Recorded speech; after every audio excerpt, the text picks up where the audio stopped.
નવા વર્ષના પ્રથમ દિવસે આજે સવારે 10:30 વાગે મોદી સરકારની કેબિનેટ બેઠક। દિલ્હી વિધાનસભા ચૂંટણી પહેલા દિલ્હીવાળાને મળી શકે મોટી ભેટ।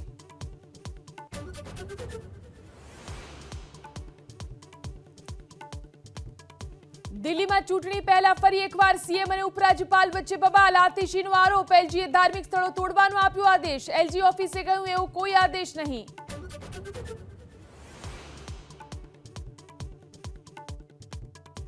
સનાતનને લઈ કેરળના સીએમના નિવેદન પર સંગ્રામ। પિનરાઈએ કહ્યું સનાતન ધર્મ જાતિ આધારિત વ્યવસ્થા। ભાજપે કહ્યું સંતો પાસેથી સનાતન અંગે જાણે મુખ્યમંત્રી।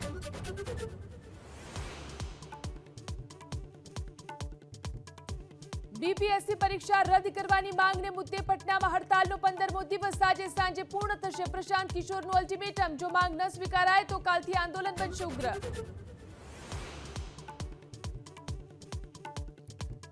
વૈષ્ણોદેવીના દરબારમાં પહોંચનારા ભક્તો માટે ખુશખબરી। 7 દિવસથી ઘોડેસવાર પાલખીવાળા અને દુકાનદારોની હડતાલનો અંત। હાલ પૂરતું રોકવેનું કામ બંધ રાખવાનું